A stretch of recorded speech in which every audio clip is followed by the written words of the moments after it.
우리 찬양대 찬양 너무 감사합니다. 정말 아름답고 은혜가 되고 영감 있는 귀한 찬양이었어요. 너무 감사합니다. 여러분들 애써주셔서 감사합니다. 여러분도 오늘도 10월 둘째 주에 또 이렇게 교회 나오신 거 너무 감사하고, 10월은 정말 꽃의 계절이거든요. 다니실 때 길가에 작은 들꽃 하나 보시면 아주 또 은혜가 많이 됩니다. 꽃도 보시고 하나님 만드신 이 생명이 얼마나 곳곳마다 놀라운지 나무도 좀 보시고, 또 이 가까운 데 남한산성이 있어가지고 뭐 집이 좀 먼 분도 계시지만 이렇게 주일날 오셔서 또 차만 안 막혀 한번 가보셔가지고 이렇게 자연도 한번 보시면 아주 너무 좋으리라 생각이 들어요. 너무 하여튼 감사하고, 온라인으로 예배드리신 교우분들도 너무너무 사랑하고, 우리 찬양 같이 우리 우물가의 여인처럼 같이 한번 우리 목마름을 갖고 한번 같이 여러분 찬양합시다. 우물가의 여인처럼 난 구했네. 헛되고 헛된 것들을 그때 주님 하신 말씀 내 세매와 생수를 마셔. 우물가의 여인처럼, 우물가의 여인처럼 난 구했네. 헛되고 헛된 것들을 그때 주님 하신 말씀 내 세매와 생수를 마셔라. 오 주님, 오 주님 채우소서. 주여 나의 잔을 높이듭니다. 하늘 양식 내게 채워 주소서. 넘치도록 채워주소서. 많고 많은 사람들이 찾았었네. 헛되고 헛된 것, 여러분 더 이상 우리 헛된 인생 살지 마십시다. 주 안에 감추인 법에 세상 것과 난 비길 수 없네. 우리 주님을 향해서 주님 채소서. 나의 잔을 높이렵니다. 하늘 양식 내게 채워 주소서. 넘치도록 채워주. 내 친구여 거기서 돌아오라. 내 친구여 거기서 돌아오라. 내 주의 넓은 품으로 우리 주님 너를 그 넓은 품에 우리를 안아주시리. 넓은 품에 안아주시. 오 주님 채워주십시오. 주님 소서. 나의 잔을 높이듭니다.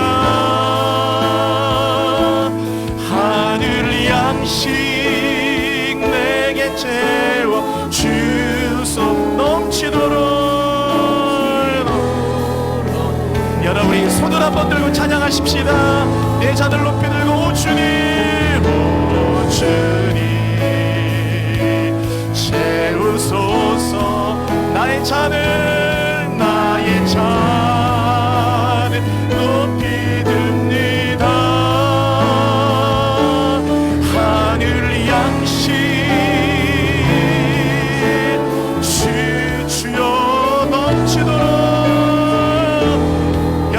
마음으로 한 번 더 고백하겠습니다. 기도하는 마음으로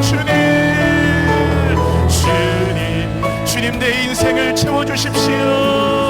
하늘의 양식으로 잔을 높이 듭니다. 할렐루야. 양식 내 채워주소서. 넘치도록 채워주소서.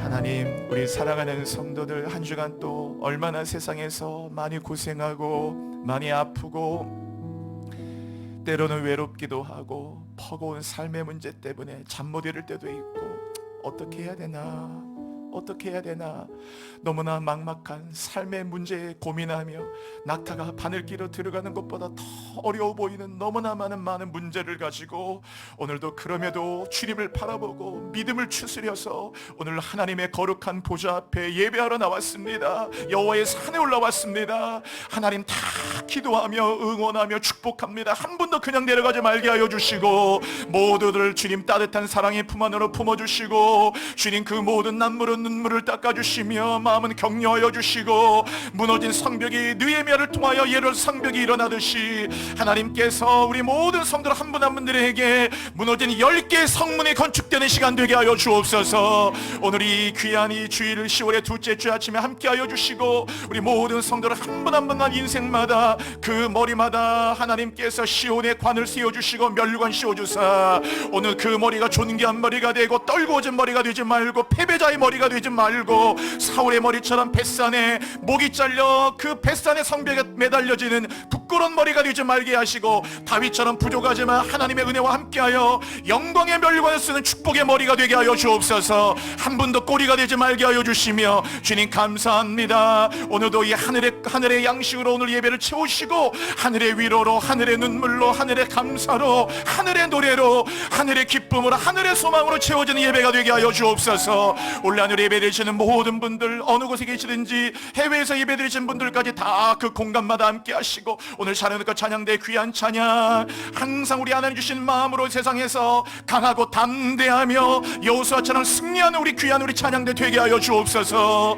예수 그리스도의 이름으로 기도드립니다. 아멘. 아멘. 하나님이 출애굽한 이스라엘 백성들에게 성막을 이게 먼저 만들게 하시고 그리고 성막을 만든 다음에 그 성막의 그 가장 안쪽에 지성소인데 이 지성소는 원래 비워둬야 되잖아요. 왜냐하면 하나님은 영이시니까 어떤 형상이 되면 안 되거든요. 하나님의 형상을 만드는 것에 대해서 정말 민감하게 반응해요. 심지어는 십계명에도 있잖아요. 하늘이나 땅이나 땅 아래 어떤 것이든지 여호와의 이름을 빙자해서 형상을 만들지 말아라 그랬거든요.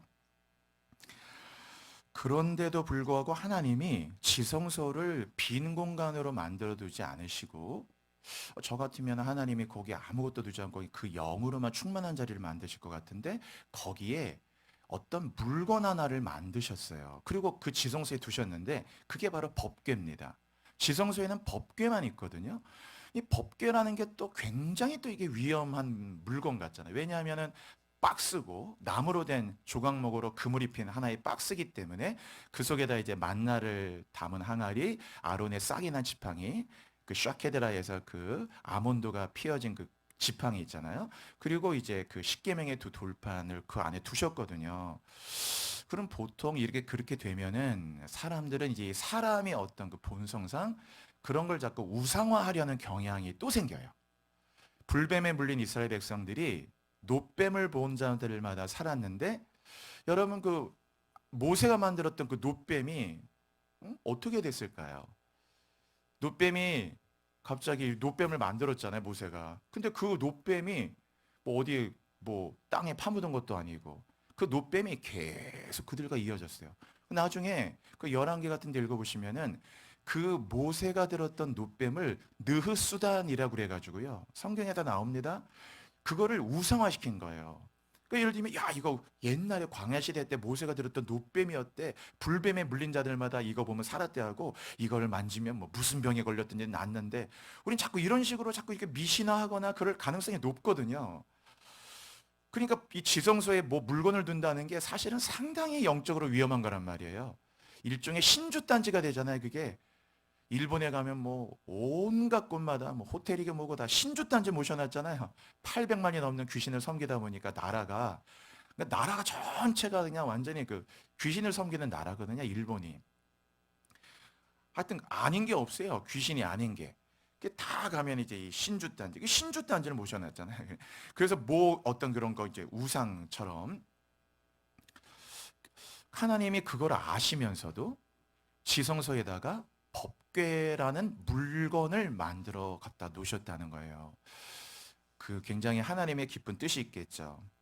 그래서 그런 위험성 리스크가 있어도 그렇게 만드신 까닭은 이제 하나님이 어떤 의도를 갖고 이제 그러신 거예요. 자, 그 법궤를 한번 이렇게 그 그림을 한번 잠깐 볼까요? 요거 한번 그림 보시면은 뭐 그냥 이런 그림은 뭐 이미지 뭐 많죠. 저런 법궤를 이렇게 제사장들이 메고 굉장히 이렇게 물체기 때문에 이제 법궤라고 하는 것은 저 나무 박스고 그 나무 박스의 뚜껑은 뭐냐면은 그 뚜껑은 시은좌라고 해가지고 저것은 이제 그 죄를 용서받음이 선포되는 곳이에요. 그래서 저기다 항상 피를 대속죄에다 피를 바르죠.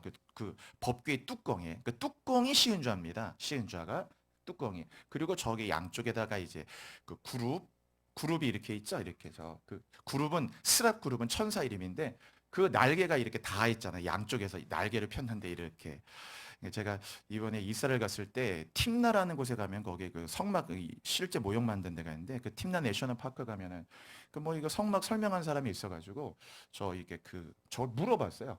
이 저 그룹의 그 날개 저 윙이 이렇게 서로 이렇게 딱 이렇게 커넥트되어 있는데 저게 어, 성경적이냐 그랬더니 저것이 이제 성경적이다라고 얘기하더라고요. 이렇게 그룹 날개가 그렇게 해서 저런 거를 가지고 저렇게 메고 다니겠다. 그러니까 이게 자칫하면 저기 여러분 얼마나 이제 뭔가 이렇게 뭐 신주단지 뭐 우상이 될 가능성이 뭔가 높아 보이잖아요, 되게. 하나님이 그런 거를 너무 잘 하시는데도 불구하고 그런 리스크를 감수하면서도 저걸 만들고 저렇게 하고 하셨거든요. 여러분, 여러분이 한번 대답해 보세요.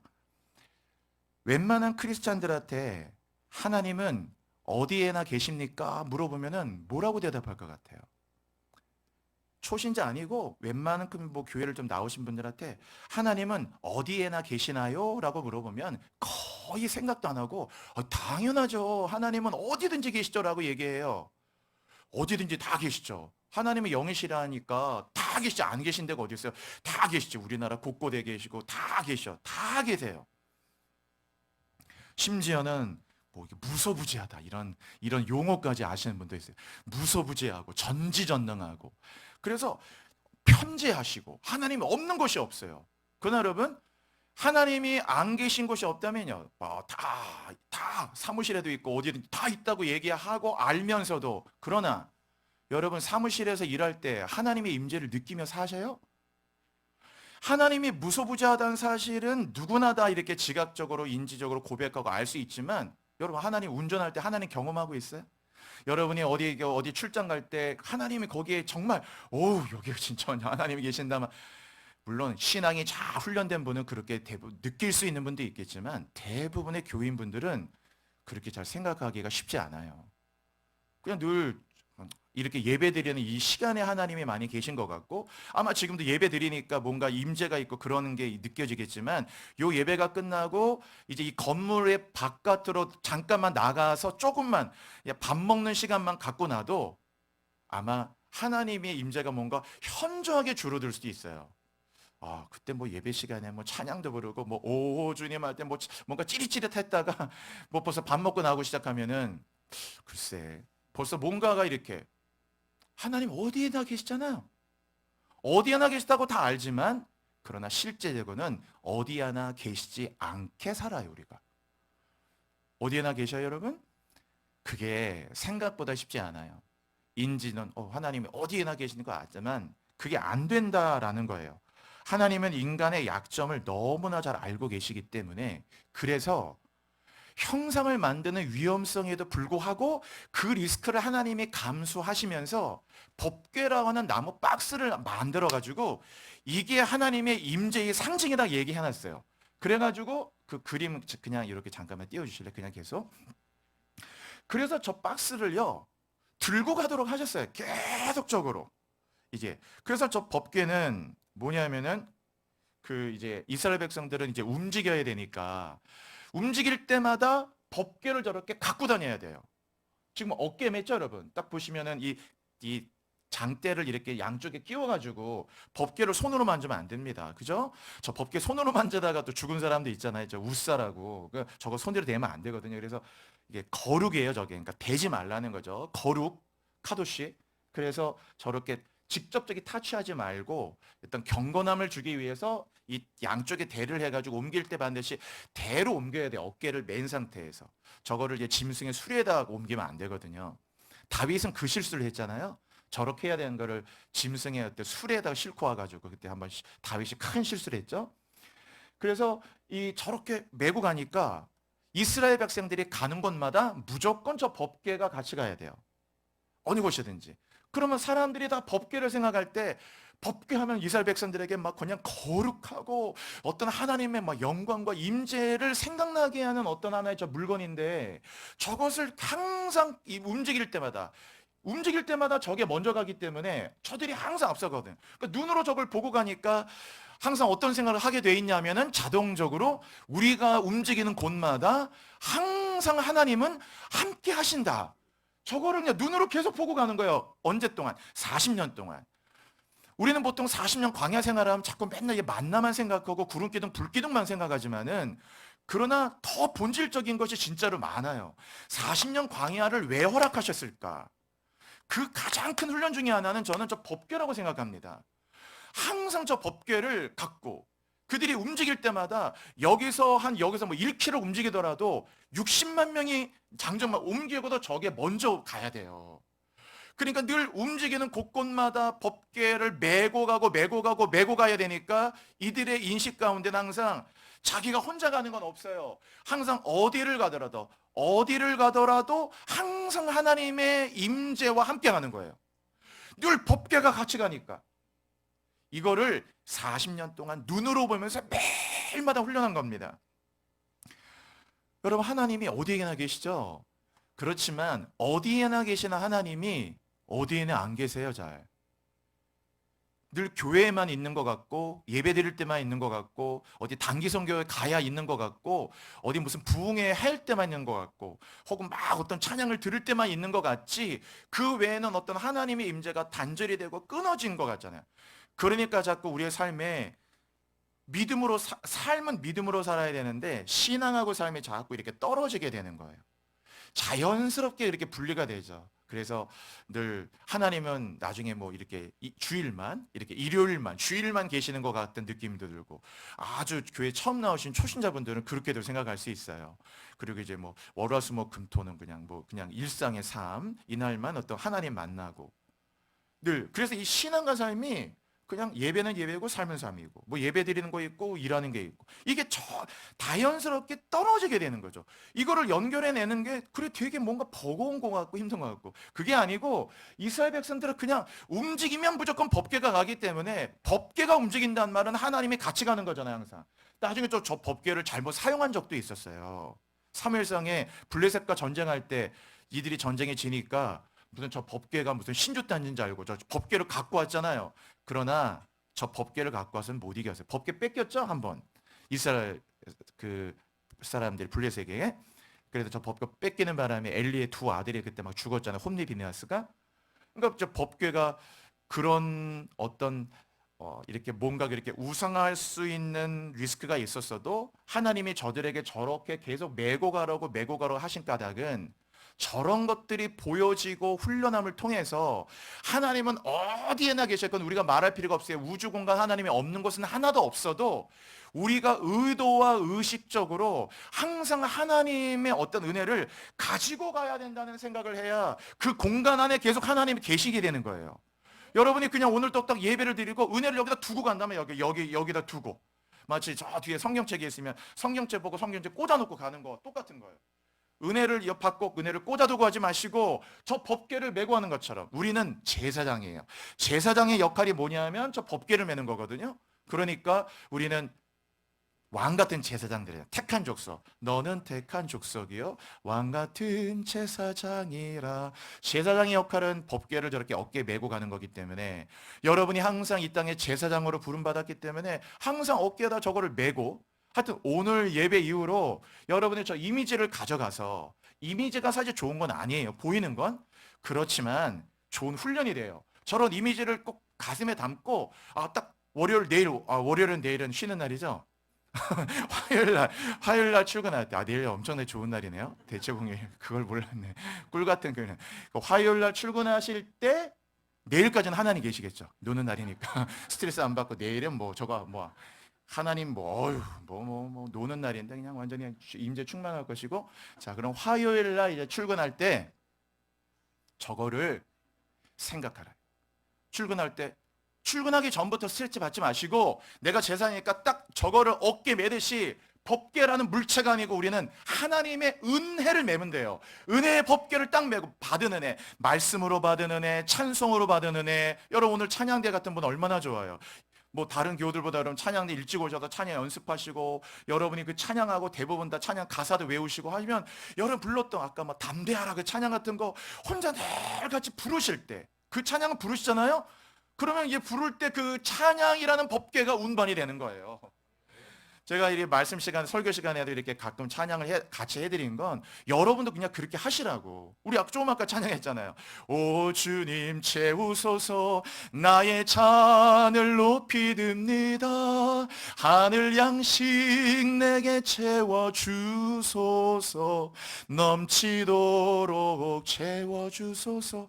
와, 그리고 한 소절 부르면 이제 여러분이 주변에 사람도 없으면 얼마나 좋아요. 딱 그거를 가지고 찬양이라는 법궤가 운반이 되는 거예요. 말씀을 암송하며, 오늘도 제가 아침에 교회 올 때 성경 암송하면서 왔거든요. 그 성경 암송하며 오는 암송할 때 이제 암송과 함께 말씀이라는 저 법궤를 딱 메고 오는 거죠. 계속 은혜 받은 말씀이 있고 누구에게 은혜 받은 간증이 있다면 하나하나 다 생각하시면서 그 은혜의 찬양, 은혜의 말씀, 은혜라는 저 법궤를 딱 어깨에 메고 이제 여러분의 제사장에서 가는 곳마다 저거를 가지고 가시라 그거예요.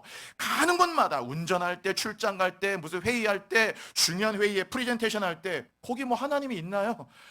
거기에 빠져서. 그러나 그 자리에도 하나님 계시고, 중요한 미팅에도 함께 가시고, 중요한 어떤 바이어들과의 만남과 회의 시간에 함께 하시고, 여러분이 어떤 일이든지 가정이든 어떤 하시는 모든 범사에 이들이 움직일 때마다 법궤를 움직였기 때문에 여러분도 움직일 때마다 은혜의 법궤를 가지고 가시란 말이에요. 이거를 훈련했다니까 여러분. 이게 40년 광야 훈련의 핵심 중의 핵심이라고 생각이 들어요. 그러니까 하나님은 어디든나 계시고, 내가 어디에 있든지 무엇을 하든지 당신의 사랑의 손길 느끼게 하소서. 온 땅 위에 충만한 당신의 영광이, 다 충만한 저의 영광이 같이 이렇게 가는 겁니다. 제사장의 역할은 법궤를 메는 거예요. 그런데 하나님이 여기에 멈추게 하지 않으시고, 제가 이 성막은 일부러 이미지 준비 안 했어요. 그건 너무 이미지가 크니까. 성막은 아시잖아요. 성막은 아예 그냥 거대한 구조물이에요. 구조물. 엄청나게 큰 구조물이잖아요, 성막 자체가. 그런데 하나님은 움직일 때 법궤만 움직인 게 아니고 성막을 두고 움직인 일은 없기 때문에 이들은 광야에서 구름 기둥과 떠올라서 움직일 때마다 성막을 다 걷어야 돼요. 성막의 텐트를 다 걷어서 접이식 구조물을 걷어가지고 이 레위의 자손들이 있잖아요. 그 고앗, 게르손, 무랄이라는 이 세 자녀들의 이 많은 지파, 이 레위의 고앗, 게르손, 무랄이 세 아들의 지파들이 있거든요. 그러니까 고앗 자손, 게르손 자손, 무랄이 자손, 이들이 다 하는 일이 있어요. 그래서 어떤 사람은 그 성막에 이 기둥을 치고, 어떤 사람은 그 번제단의 부삽을, 어떤 사람 번제단의 그 단을 몇 사람이 같이 다 이런 식으로, 어떤 사람 해달해가지고 이런 거를 때로는 청색실, 자색실, 홍색실로 싼 뭐 보자기에, 또는 청색 보자기에 각각이 다 정해놓은 대로 아예 이건 제사장 몇 명이 하는 거고, 레위 지파는 지파 한 지파 다가 여기에 매달려가지고 성막을 운반을 해요. 여러분 생각해 보세요. 법궤만 운반하는 게 아니고 아예 움직일 때마다 성막을 운반하면서 다니는 거예요. 이들이 40년 동안. 여러분, 교회는 건물도 아니고 조직도 아니에요. 교회는, 에클레시아는 당연히 하나님께 부름받은 사람들의 거룩한 믿음의 공동체입니다. 이게 무슨 조직이 아니에요, 사실은요. 그래서 자꾸 이 교회가 무슨 세상의 조직처럼 비슷해질 때 뭔가 이 교회 어째 생명력도 잃어버리잖아요. 이 교회 자체가 갖고 있는 그 에클레시아, 그럼 여러분 나중에 성막이라는 것을 성막도 계속 옮겨 다니잖아요. 운반해가지고 옮길 때마다. 여러분이 법궤를 넘어서 가지고 아예 어디를 가든지 그냥 아예 교회를 옮겨서 다닌다는 생각을, 그게 사실은 원래 이스라엘에 그렇게 다녔다가 실제로 아예 그냥 성막을 뜯어서 갖고 다니잖아요. 그러니까 가는 곳마다 교회가 되고, 가는 곳마다 예배 자리가 되고, 가는 곳마다 하나님의 영광이 있는 거예요. 가는 곳마다 어디를 가든지 그런다니까요. 그러니까 여러분, 이 얼마나 이게 놀라운 거예요. 제가 군대에 있을 때 그 잠깐 이게 경비소대에서 이 근무한 적이 있었는데, 이제 구사단 28년대에 있었는데, 그 28년대 그 경비대에 있었는데, 이건 뭐냐면요, 훈련 있을 때마다 지휘부를 옮깁니다. 지휘부 CP라고 하잖아요. CP를 그래서 딱 훈련, 뭐 RCT 한다, 뭐 대대 ATT, 중대 ATT 딱 훈련이 되면은 아예 24인 텐트 2개, 3개 정도를 해가지고 여기에다가 여러 가지 통신 장비부터 시작해서 여러 뭐 작전과 정보과 군수과 정훈과 다 그런 장비들 챙겨가지고 이거를 딱 훈련하면은 거기에 CP를 설치하는 일을 하는 거예요. 가면은 딱 해서 어디든지 완전 산 속에다가 완전 다 밑에 이 다 그 개활제 같은데 뭐 잡아가지고 평탄 작업해가지고 다 야습해가지고 배수로 만들고 그거 해가지고, 그러니까 매일마다 이거를 훈련해요. 그래가지고 24인용 들어간 텐트니까 얼마나 큽니까? 그럼 이제 연대장 CP, 대대장 CP 막 그런 걸 해놔야 돼. 겨울 같은데 혹한기 훈련할 때는 난로까지 다 해줘야 돼요. 그 대대장 뭐 연대장 다 그런 거 해놔야 되잖아요. 난로 해주고 다 이렇게 해야 돼. 그러면은 이제 그거 훈련하느라고 맨날 이제 밑에 이등병들은 뭐 하냐면은 이제 그 텐트 쳐야 되니까 텐트를 걷었다 뺐다 이거 훈련을 하거든요. 24년 텐트는 6, 7명이 들기도 힘들어. 이게 너무 무거워가지고. 그리고 이제 밑에다가 핀을 박아야 되잖아. 핀을 박아야지 24년 텐트 치니까 고참들은 해머로 치는 거 하고, 밑에 이등병들은 이거를 그 핀을 이거 해야 돼요. 그래서 이게 항상 이거 훈련을 계속합니다. 그럼 밑에 이 핀이잖아요. 그러니까 큰 철근 같은 핀을 이렇게 밑에서 이렇게 딱 잡으면 고참이 해머 갖고 치는데, 만약에 해머로 치다가 여기에 손으로 빗나가면 어떻게 해요? 그럼 이제 맨날 그래서 믿음 없으면 못합니다. 제가 군대에서 이걸 많이 했어요. 이거 해가지고 얼마나 겁나는지 모릅니다. 그냥 해마이 찍히면 나 진짜 완전 오른쪽 손가락 완전 뼈도 날라갈 때 해마이 찍히니까. 그래도 그때 막 쫄았고 막 이렇게 이러면 안 돼요. 그럼 막 고참들이 막 욕하고 막 난리 나거든요. 너 똑바로 앉아봐. 똑바로 안 잡으니까 다치는 거야. 그래서 알아서 칠 테니까 난 붙잡고 있으라고. 그래서 계속 핀을 갖고, 핀이 얼마나 막 이렇게 받고 하고 줄 땡겨가지고, 그러니까 가는 곳마다 여기에 있는 CP를 그대로 옮겨 놓는 거예요. 제가 그래서 성막을 볼 때마다 그 생각을 되게 많이 했어요. 와, 가는 곳마다 이렇게 계속 옮겼구나. 지성소를 계속 옮기며 다니는 거예요. 지성소를. 여러분의 지성소는 여기 있는 게 아니고, 이제 앞으로 여러분 항상 갈 때마다 항상 하나님이 여러분이 가는 곳마다 그곳이 다 지성소라는 사실을 아셔야 돼요. 그거를 운반하는 일들을 훈련했단 말이에요. 40년 동안. 그러니까 이들은 뭘 훈련했느냐? 어디에 가든지 그곳이 지성소고, 어디에 가든지 하나님 너와 함께하고, 무슨 일을 하든지 하나님 너를 도와주시고, 어떤 일이 있든지 하나님 너를 떠나는 법이 없어요. 이거를 계속 저걸 보고 훈련한 겁니다. 여러분, 본문 요단강을 건너가지고, 이들이 요단 건널 때 그냥 건넌 게 아니고 이제 홍해를 건너듯이 마른 땅으로 건넜어요. 마른 땅으로 건넜는데, 다 건넌 다음에 이제 하나님께서 모세를 통해서 각 지파의 대표 한 명씩을 뽑으라고 했어요. 그 지파 12명의 지파를 딱 뽑았더니 12명이 오니까 이들은 뭐 이제 가나안 땅에 들어가서 뭐 엄청나게 대단한 일을 시킬 줄 알고 그랬는데 대단한 일을 시킨 게 아니고 요단강을 이제 딱 마른 땅처럼 건넜거든요. 요단이 딱 멈춰져 가지고 그러니까 거기에서 큰 돌을 하나씩 갖고 오라는 거예요. 작은 거 말고 어깨에 멜 수 있는 큰 돌을 각 지파에 하나씩 갖고 와가지고 그것을 너희들이 유숙할 그곳에 가져다가 두라. 이렇게 하셨어요. 그게 이제 2절, 3절에 나와요. 읽어볼게요. 자, 오늘 본문 2절, 3절이요. 시작. 백성의 각 지파에 한 사람씩 12사람을 택하고 그들의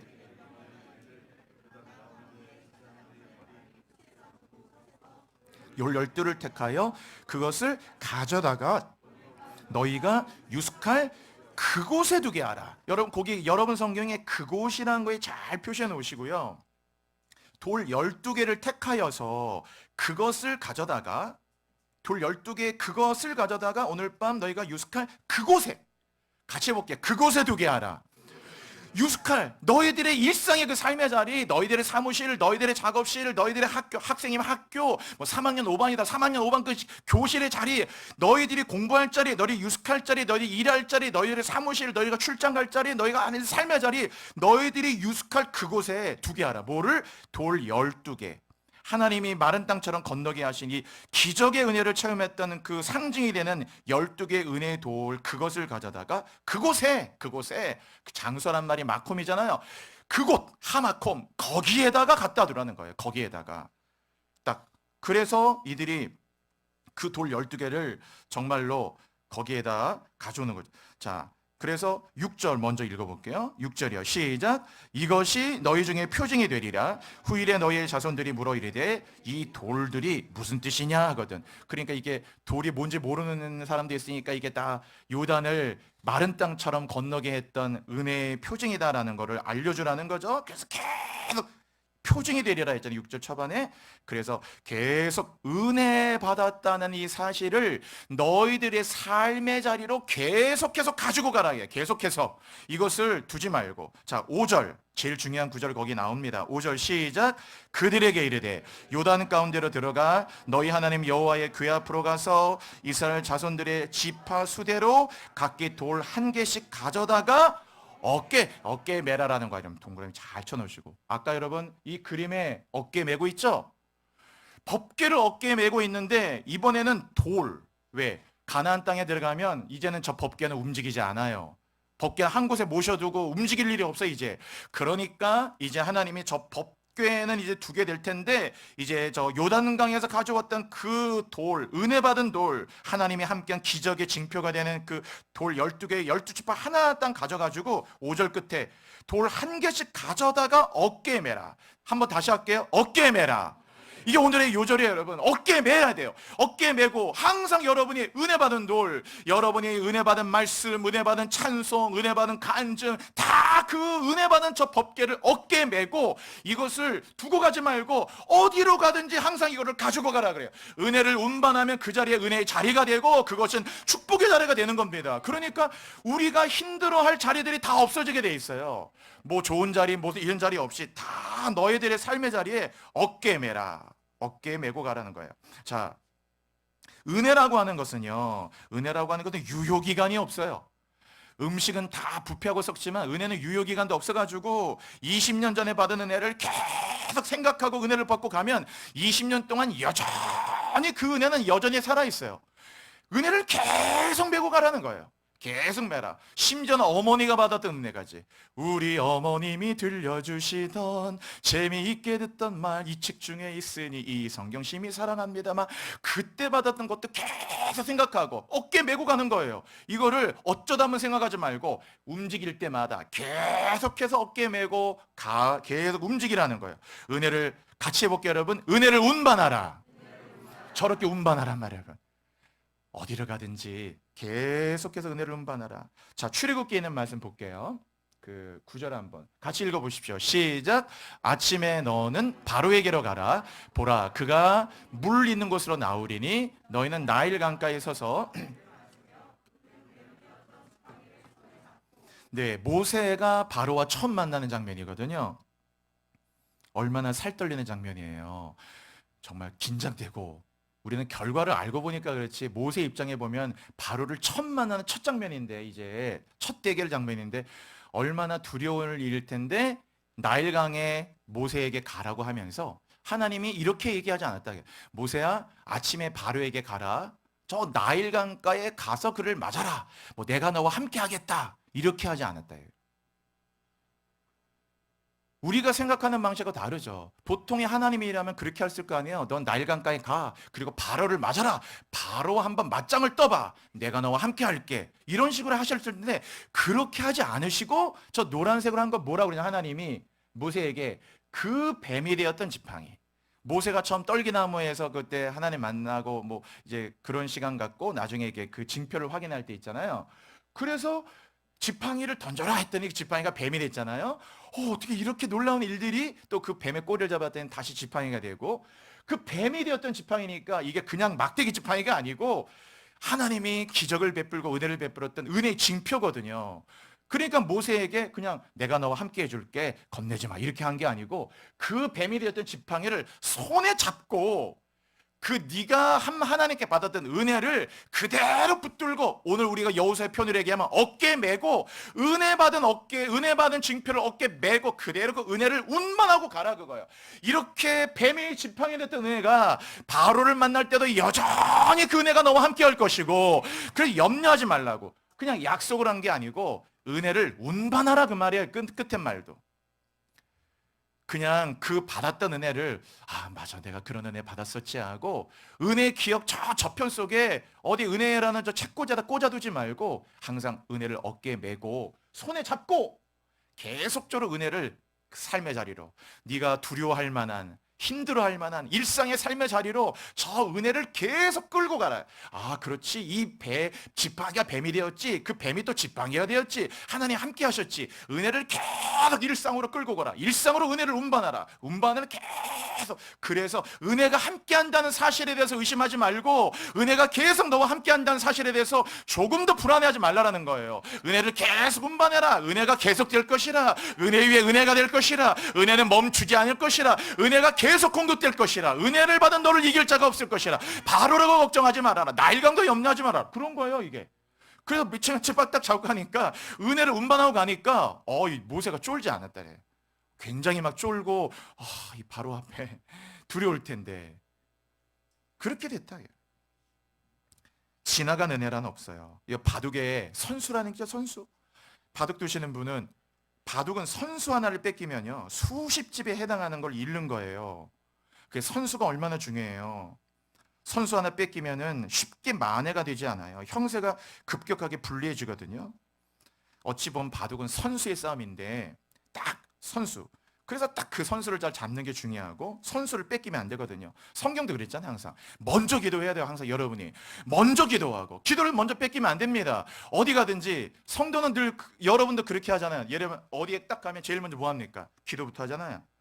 그곳이 신방하는 데가 아니어도 항상 우리는 뭐 식당 가도 기도 먼저 하고 어디 가든지 가면 먼저 기도하고 먼저 사람이 없으면 찬양도 부르고 먼저 기도하고 먼저 찬양하고 먼저 말씀도 하나 선포하고 먼저 그의 나라와 의를 구하라고 하셨잖아요. 이 얘기는 곧 그곳에 은혜를 먼저 운반해 놓으라 그거예요. 여러분이 가는 곳마다 은혜를 다 하나님의 은혜를 먼저 저 은혜의 법궤를 운반해 놓고 그 다음에 시작하면 하나님이 다 그것을 이기고 승리하게 하신다. 그 어떤 전략서에 보면은 승리하는 군대는 싸우면서 이기는 게 아니고 승리하는 군대는 먼저 이겨놓고 싸운다고 그랬어요.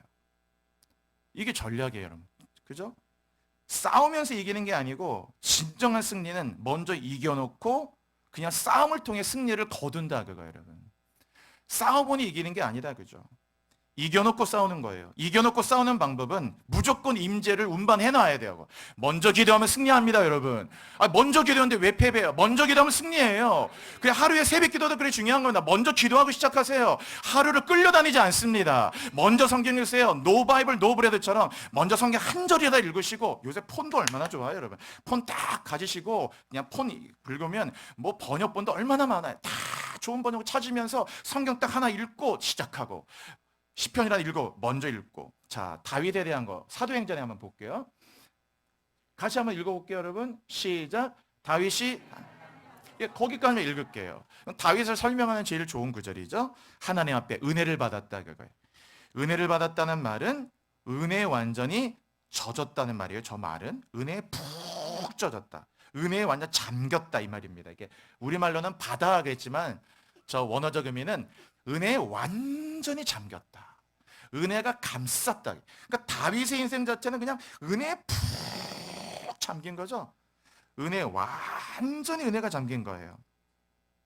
그 다윗은 어떻게 살았냐면은 힘들고 어려운 뭐 사울에게 쫓기는 막 아둘람의 동굴 막 쫓기는데도 쫓겨가면서도 다윗은 쫓겨만 가고 도망만 친 게 아니고 그 자리자리마다 하나님의 은혜를 운반하고 가는 거예요, 계속. 그러니까 아둘람의 동굴에서도 하나님의 은혜를 받고 쫓겨가는 상황에서도 심지어는 막 사울의 군대에서 쫓겨서 이제 잡혀 죽을 뻔한 그 자리인데도 여러분이 찬송할 때 부르는 거 있잖아요. 그 뭐죠? 내가 만민 중에 오 주께 감사함에 있잖아요. 주님을 찬양하리 열방. 그게 시편 57편하고 108편인가 나오는 건데 이 시편이 다윗이 거의 죽음의 위협 속에 있을 때 지은 겁니다. 여러분 그 찬양 부르면서 그런 게 느껴집니까? 이건 뭐 완전 형통할 때 부르는 찬양같이 느껴지지. 그런데도 이렇게 살았던 것이 계속해서 그냥 은혜를 운반하고 사는 거예요. 여기 123편과 그 시편에서 한번 바꿀게요.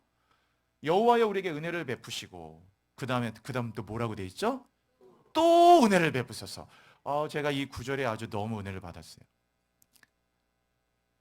종이 상전을 바라봄처럼 여종이 주모를 바라봄처럼 바로 그게 바로 1절의 구절인데 이 3절 4절에 여호와여 은혜를 베푸시고 또 베푸소서. 또 은혜를 베푸소서. 왜냐하면 밑에 심한 멸시가 우리에게 넘치고 안일한 자의 조소와 교만하지 않은 멸시가. 그러니까 너무 힘든 일들이 우리 영혼에 넘치니까 너무 괴롭고 고통받는 일들이 넘치다 보니까 그런 상황에서 은혜를 베푸시고 또 은혜를 베푸셔서 아주 가슴 찡한 구절이더라고요. 저 구절이.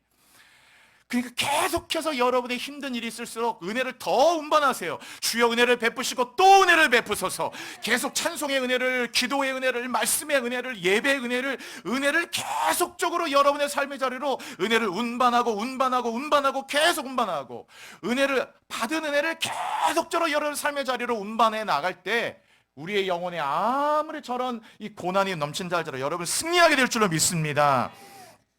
은혜를 다윗은 그냥 은혜를 평생 운반했어요. 다윗이 왕이 되니까 그 시대 자체에 다윗이 받은 은혜가 그냥 시대의 은혜가 막 운반이 되는 겁니다.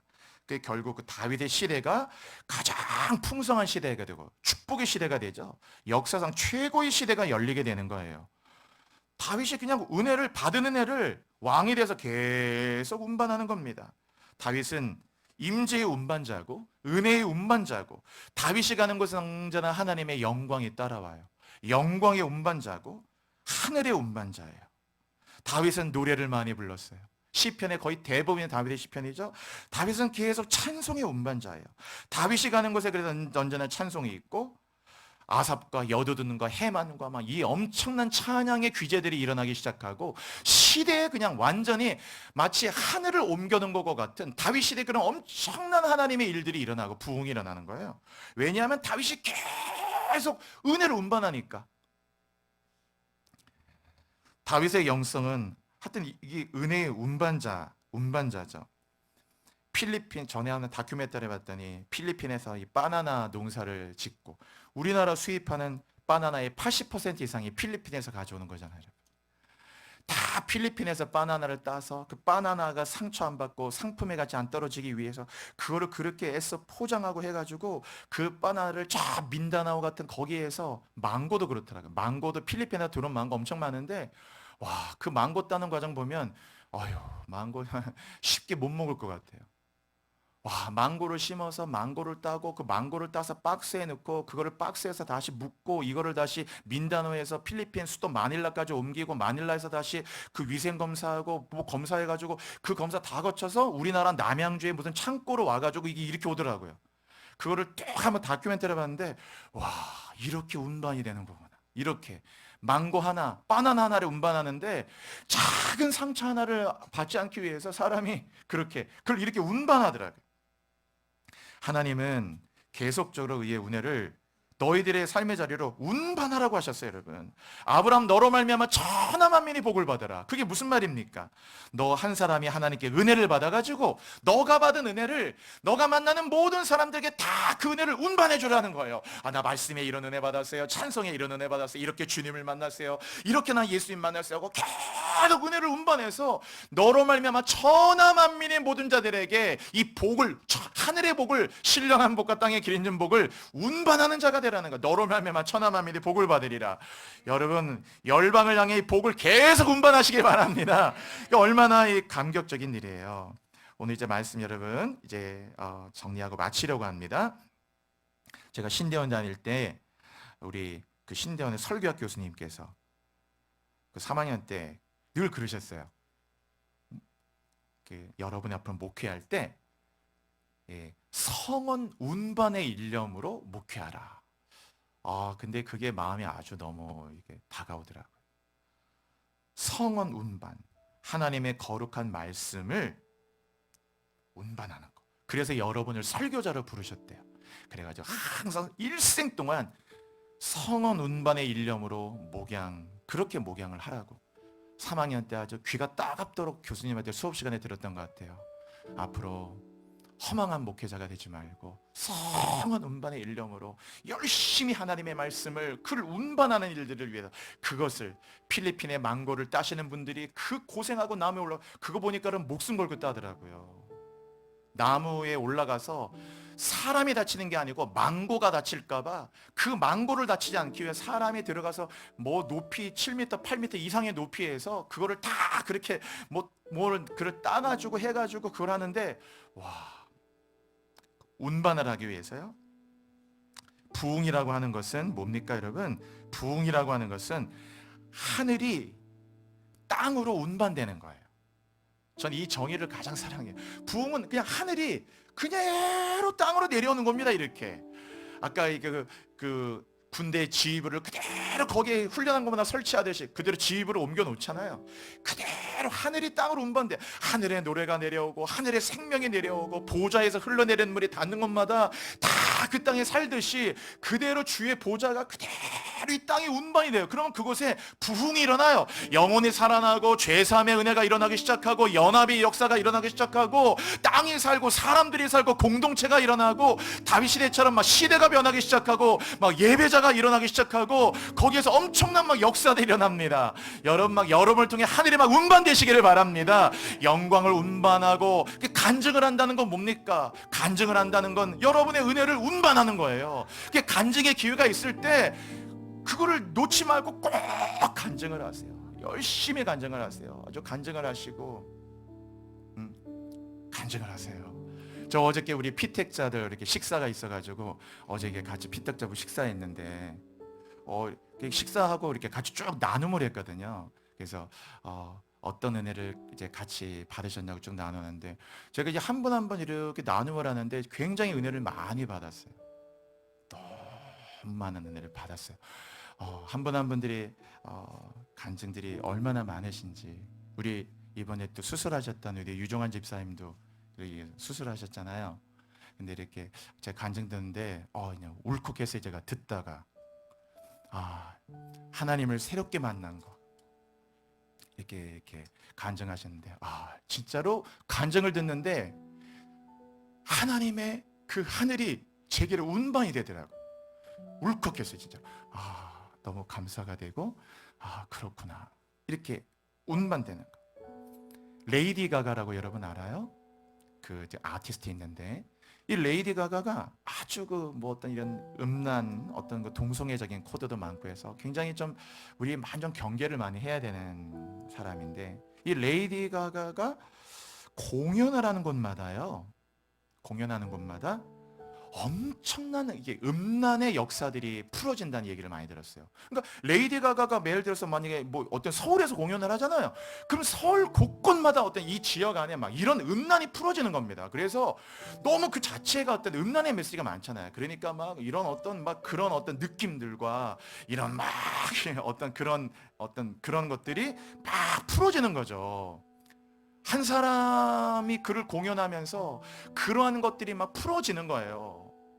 여러분, 여러분이 가는 곳마다 음란이 풀어지는 세상 속에서, 어떤 세속주의와 인본주의 풀어지는 세상, 여러분이 가는 곳마다 다윗처럼 항상 이게 법궤를 메고 가듯이 은혜와 영광과 거룩을 운반한 자가 되셔가지고 여러분이 가는 곳마다 막 예배가 풀어지고 하늘이 풀어지고, 그 사람만 막 사무실에 들어오면 분위기가 너무 좋고 마치 이렇게 꽃이 있으니까 되게 좋잖아요. 얼마나 꽃이 아름다워. 이 꽃이 있듯이 여러분이 하늘의 꽃이 되시고 하늘의 향기가 되시고, 빛과 소금이라 하셨잖아요. 빛과 소금이라는 게 뭡니까? 너가 은혜의 운반자가 되라, 그 말이에요. 그게 빛과 소금이 되라는 거예요, 여러분. 소금을 만들라고 하지 않았어요. 그냥 소금이니까 빛과 소금이 돼서 이 땅을 남은 인생을 사시는 동안에 항상 은혜를 운반하는 거예요. 한번 이렇게 읽고 한번 마치죠. 은혜를 운반하라. 여러분 계속 운반하세요. 가는 곳마다 어디를 가시든지 성막도 운반한대, 여러분. 법궤를 운반하고 운반하셔서 그 자리자리마다 지성소가 되시기를 축복합니다. 우리 통성으로 한번 기도할게요. 기도할 때, 주님, 이제 제가 그냥 이 은혜를, 하나님의 은혜를 주실 때에도 그냥 은혜를 두고 가는 자 되지 말고, 여러분 커피를 마실 때도 커피를 다 테이크아웃 해 가잖아요. 커피를 테이크아웃 해서 여러분의 사무실로, 집으로 다 가지고 가잖아요, 여러분. 커피만 테이크아웃 하지 마시고 하나님의 은혜를 여러분의 삶의 자리로 다 테이크아웃 하셔가지고 가지고 가세요. 운반하세요. 커피를 운반하듯이 오늘 내가 하나님의 은혜를 운반하는 자가 되기 원하고, 다 운반하기를 원합니다. 찬양을 운반하고, 영광은 복음이 없는 것에 복음도 운반하고, 하늘을 운반하는 자가 되기 원합니다. 내가 만나는 사람들마다 부흥이 일어나기를 원합니다. 내가 가는 곳마다 하나님의 하늘이 옮겨지기를 원합니다. 다윗 시대 같은 부흥이 나를 통해 일어나게 하여 주옵소서. 그래서 어느 곳에 가든지 눌리지 마시고, 지팡이 된 그 뱀이 됐던 지팡이를 손에 잡던 모세와 같이 은혜로 승리한 자가 되게 하여 달라고 여러분 주여 부르짖고 우리 한번 뜨거운 마음을 가지고 함께 기도하시겠습니다. 주여, 주여, 주여. 할렐루야. 하나님 감사합니다. 아버지, 주의 성령이 함께하여 주시고 아버지 하나님의 은혜가 함께하여 주시기를 소망합니다. 주님, 할렐루야, 할렐루야. 늘 하나님의 은혜가 우리 가운데 함께를 원하고, 아버지 하나님의 주신 귀한 은혜가 우리 모든 분들에게 운반되기를 원합니다. 아버지 감사합니다. 제사장들이 날마다 법궤를 갖고 옮겨가듯이 우리 하나님께서 우리 사랑하는 성도들, 자라듣고 명석계 모든 교우들 영적 제사장이 되어 가는 곳마다 하나님의 법궤를 운반하는 자가 되게 하시고, 그래서 늘 가는 곳마다 영광이 운반되고 하늘이 운반되고 찬송이 운반되게 하시고, 그곳에서 그 자리에 가는 곳마다 어느 곳에 가든지 그곳에 하나님의 시성소가 되고 은혜가 되고 예배가 되고 기도가 있는 거룩한 자리가 되도록 인도하여 주십시오. 주여, 함께하여 주옵소서. 주님의 은혜가 함께하여 주옵소서. 그곳에 하늘이 옮겨지게 하시고 거기 하늘이 운반되도록 인도하여 주십시오. 주님, 아멘, 아멘, 아멘, 아멘.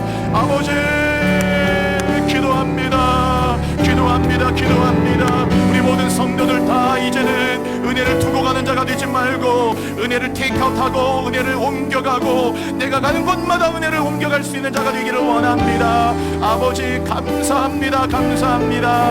오 주님, 아멘. 너의 숲께 조용히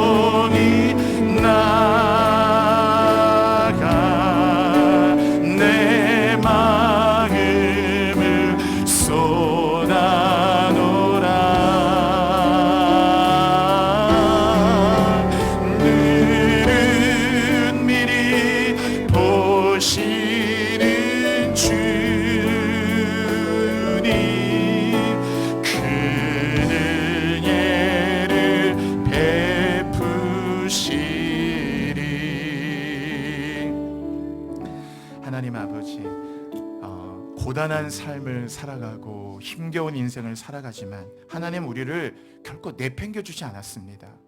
내팽겨친 적도 없고 하나님 우리를 한 번도 흘겨보신 적도 없고 하나님 우리를 버리지도 않았고 떠나지도 않으셨으며 아버지 우리가 그렇게 생각할 뿐이지 단 한 번도 하나님 내 곁을 떠난 적이 없습니다. 하나님 늘 우리가 그 하나님의 사랑을 늘 그 사랑을 가지고 다니길 원합니다. 우리가 그렇게 악착같이 어느 곳 가든지 핸드폰 챙기고 가는데 우리가 은혜를 챙겨가는 자가 되게 하시고 우리가 다 하나하나 다 우리의 음료를 테이크아웃 하듯이 우리 있는 삶의 자리를 어느 곳 곳에 가든지 항상 하나님의 은혜를 테이크아웃하고 가는 자가 되게 하를 원합니다. 은혜를 두고 가는 자가 되게 하지 마시고 어깨에 매라. 어깨에 매고 너가 유숙할 그곳에 두게 하라. 이 12개의 돌들을 12지파에 그곳에 두게 하라. 거기에 두라 하셨습니다. 주님, 언제나 내 하나님의 은혜의 돌을 메고 가서 어깨에 메고 내가 있는 어느 곳 삶의 자리든지 그곳에 은혜를 운반하는 자가 되게 하여 주옵소서. 은혜를 떠나지 말게 하여 주옵소서. 감사합니다. 예수 그리스도의 이름으로 기도드립니다. 아멘. 아멘.